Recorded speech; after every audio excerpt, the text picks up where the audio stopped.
আসসালামু আলাইকুম। আজকে আমরা অনার্স ফাইনাল ইয়ারের পার্শিয়াল বইয়ের চ্যাপ্টার 3 এর এক্সাম্পল 3 নিয়ে আলোচনা করব। দেখেন আমাদের যে এই যে এক্সাম্পল 3 গুলো আছে, এক্সাম্পল 3 আছে বা এই চ্যাপ্টারে যত ম্যাথ আছে এখানে সবগুলাই কিন্তু 4 পিট পদ্ধতিতেই ম্যাক্সিমাম গুলো করানো হবে। আর এই প্রশ্নটা একদম অনেক বেশি ইম্পর্টেন্ট। আর আরো একটা বিষয় হচ্ছে এই পার্শিয়ালের একটাই ম্যাথ বিভিন্ন প্রশ্নের ক্যাটাগরিতে কিন্তু আসে। একটু এই জিনিসটা খেয়াল রাখবেন। তাহলে একটাই ম্যাথ বিভিন্ন প্রক্রিয়ায় আসতে পারে। তাহলে এখানে দেখেন এই যে প্রশ্নটা আছে এই প্রশ্নটাই কিন্তু আবার অন্যভাবেও আসতে পারে। তাহলে আমরা আরেকভাবে কিভাবে আসতে পারে দেখেন, এখানে এই প্রশ্নটা বলা আছে যে 4 ফিট পদ্ধতি প্রয়োগ করে এটা রৈখিক ক্রম বিশিষ্ট আংশিক অন্তরকের পূর্ণাঙ্গ ইন্টিগ্রাল নির্ণয় করো। আর এটা একটা প্রশ্ন দেওয়া আছে যে px প্লাস কিউআই ইকুয়াল হচ্ছে pq এর একটি সম্পূর্ণ যোগজ নির্ণয় করো। দুইটাই কিন্তু একই কথা, জাস্ট প্রশ্নর যদি আপনারা অর্থ বুঝতে পারেন তাহলে কিন্তু ইনশাল্লাহ হয়ে যাবে। তো আমরা যদি সমাধানের দিকে যাই, প্রথমে এই 4 পিট পদ্ধতিতে অঙ্ক করতে গেলে সম্পূর্ণ যোগজ এর সমীকরণেই হচ্ছে এটা ইকুয়াল এই যে সমীকরণটা আমাদের দেওয়া আছে এই সমীকরণটা আমরা ধরে নেব। তাহলে দেখুন এইটা যদি আমি বাম পাশে নিয়ে আসি তাহলে px প্লাস কিউআই এটা মাইনাস pq হবে, অনুসম 0 দিয়ে রাখে দিছি। এটা হচ্ছে 1 নম্বর সমীকরণ। তাহলে আমরা যদি আরেকটু সামনের দিকে যাই, এখন এইটা হচ্ছে আমাদের মেইন যে বিষয়, যে 4 পিট সহায়ক সমীকরণ।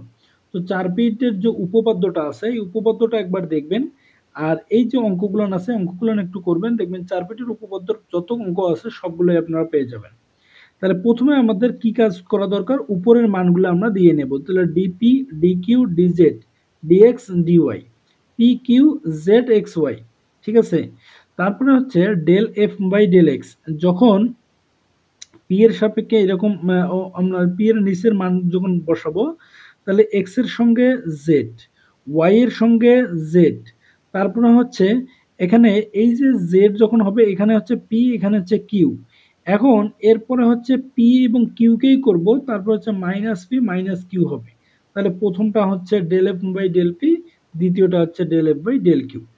তো আমরা 4 পিট পদ্ধতি যেটা আছে পদ্ধতির যে ম্যাথ মানে আপনাদের উপপাদ্যটা আছে এই উপপাদ্যটা এই সম্পর্কে সুন্দর আলোচনা করা আছে, আপনারা এটা একটু দেখে আসবেন।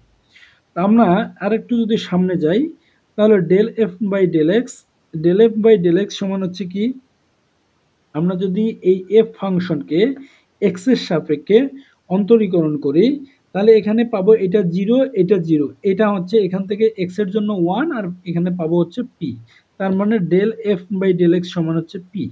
আর এখানে আগে থেকে পি আছে del f by del z, বলেন তো del f by del z এর এখানে কোনো মান আছে না, জিরো, এই জন্য এটা জিরো।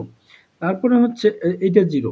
তারপর হচ্ছে ডেল কিউ বাই এখানে আছে del f by del y, এখানে পাচ্ছি del f by del y মানে হচ্ছে কি কিউ পাচ্ছি, এই যে কিউ। তারপরে হচ্ছে এই আগে থেকে কিউ আছে del f by del z সমান জিরো, এটা এখানে যেহেতু জেড নাই।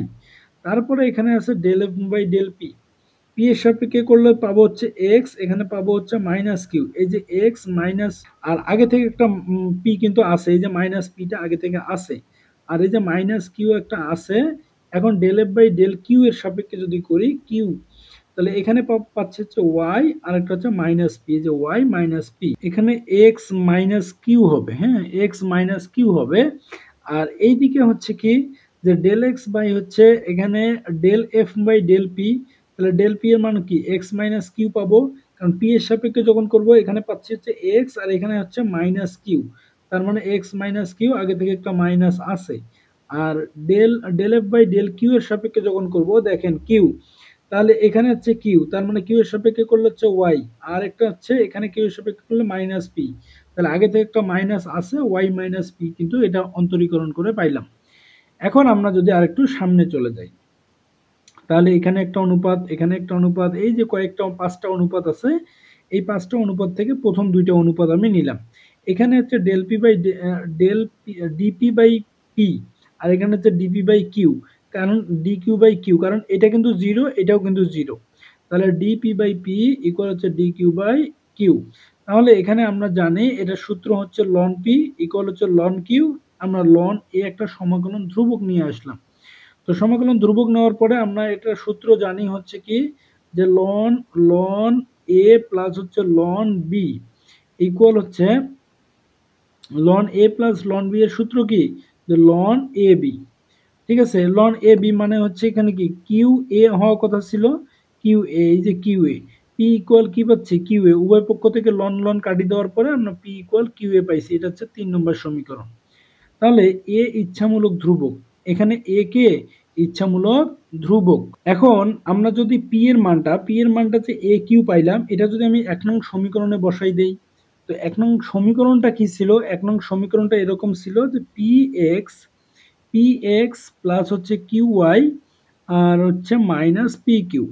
এখন এই জায়গাটায় যদি আমি পি ইকুয়াল এ কিউ বসাই, তাহলে পি ইকুয়াল এ কিউ বসাইলে এখানে কি পাচ্ছি, এই যে এ কিউ এক্স, তারপরে হচ্ছে এখানে কিউ ওয়াই, এটা ঠিক আছে। আর এখানে হচ্ছে পি এর মানটা আমি যদি এ কিউ বসাই, তাহলে এ কিউ স্কোয়ার পাচ্ছি।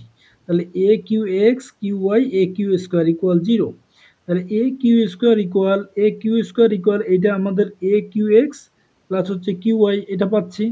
তো এখন এ কিউ এর মানটা আমরা যদি এই জায়গা থেকে একটা কিউ কমন নেই, এই পাশে যদি এরকম লাইন হয় কিউ ইকুয়াল এ এক্স প্লাস হচ্ছে ওয়াই, এরকম একটা যদি লাইন তৈরি করি, তাহলে এই কিউ আর এখানকার কিউ, এই এখানকার একটা কিউ কি চলে যাবে, তাহলে থাকবে কে, যে এ কিউ ইকুয়াল হচ্ছে এ এক্স প্লাস ওয়াই, এই যে এ এক্স প্লাস ওয়াই করার পরে আমরা কিউ এর মানটা যদি নির্ণয় করি, তাহলে এ এক্স প্লাস ওয়াই বাই হচ্ছে এই যে এটা গুণন আছে ভাগ হয়েছে। আচ্ছা, এখন কিউ এর মানটা যদি আমি 3 নং সমীকরণে বসাই, তো 3 নং সমীকরণটা কি ছিল, 3 নং সমীকরণটা ছিল হচ্ছে এ কিউ, পি ইকুয়াল এ কিউ।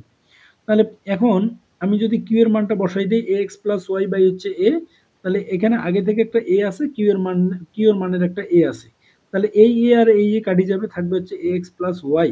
তাহলে এক্স প্লাস ওয়াই, তাহলে আমি যদি এখন d a d z equal p d x plus q d y ধরে, তাহলে এখানে পি এর মানটা আমি বসাই দেবো এ এক্স প্লাস ওয়াই আর কিউ এর মানটা a x plus y by হচ্ছে এ।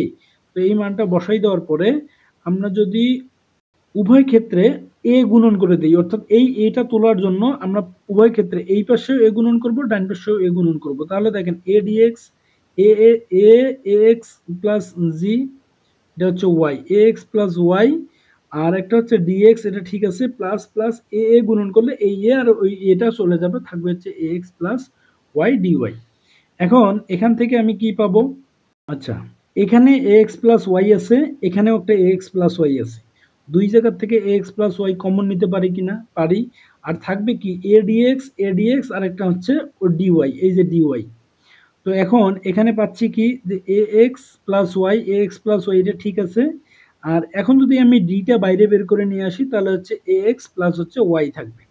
আচ্ছা, এটাকে আপনি যদি এক্স বিবেচনা করেন, এ এক্স কে এক্স বিবেচনা করেন, এক্স, তাহলে ডি এটা হচ্ছে এক্স, এক্স ডি এক্স এর সমাকলন মান কি হবে, আমরা যদি এখন সমাকলন করি, তাহলে এক্স এখানে হচ্ছে ডিজেড এর সমাকলন মান হচ্ছে জেড, তাহলে এ জেড ইকুয়াল, আর এক্স ডিএক্স এর সমাকলন মান হচ্ছে এক্স স্কোয়ার বাই টু। তার মানে এক্স যেহেতু a x plus y square by হচ্ছে টু প্লাস হচ্ছে সমাকলন ধ্রুবক সি, তাহলে এখানে এটাই হচ্ছে নির্ণয় সম্পূর্ণ যোগজ। তাহলে আমরা এই প্রশ্নটার মধ্যে কি কি করলাম, এটা একটা কথা। প্রথম আমাদের যে সমীকরণটা দেওয়া ছিল, এই সমীকরণটা আমি উঠাই নিয়েছি, ঠিক আছে। সমীকরণটা উঠাই নেওয়ার পরে আমরা চার পিটের সহায়ক সমীকরণ বসাইছি, সেখান থেকে দুইটা অনুপাতের মান নির্ণয় করছি। মান নির্ণয় করার পরে আমরা এখান থেকে পি এর মান এবং কিউ এর মান বের করে নিয়েছি। এই যে পি এর মান এবং কিউ এর মান বের করে নিয়েছি, পি এর মানটা যদি আমি কিউ এর মানটা 3 নং-এ বসাইছি, অর্থাৎ পি এর জায়গায়, এবং পি এর মানটা ওখানে ওই জায়গায় তারপরে কিউ এর মানে বসাইছি। বসানোর পরে ডিএক্স ইকুয়াল এই d z equal p d x plus q d y, এই সমীকরণে 100% আপনাকে মান বসাইতে হবে। তাহলে পি এর মান এবং কিউ এর মান দুইটা বসাই দেওয়ার পরে আমরা যে সমাকলন করার পর, ক্যালকুলেশন করার পর যে মানটা পাইছি, এটাই হচ্ছে আমাদের নির্ণয় সম্পূর্ণ যোগজ। তো এই হচ্ছে কিন্তু আমাদের সমাধান। তো আমি আশা রাখবো আপনারা বুঝতে পারছেন। এরপরেও যদি প্রবলেম মনে হয় অবশ্যই আমাকে জানাবেন, আমি বুঝিয়ে দেওয়ার চেষ্টা করব। তো সবাই ভালো থাকবেন, সুস্থ থাকবেন, আমার জন্য দোয়া রাখবেন। ধন্যবাদ সবাইকে।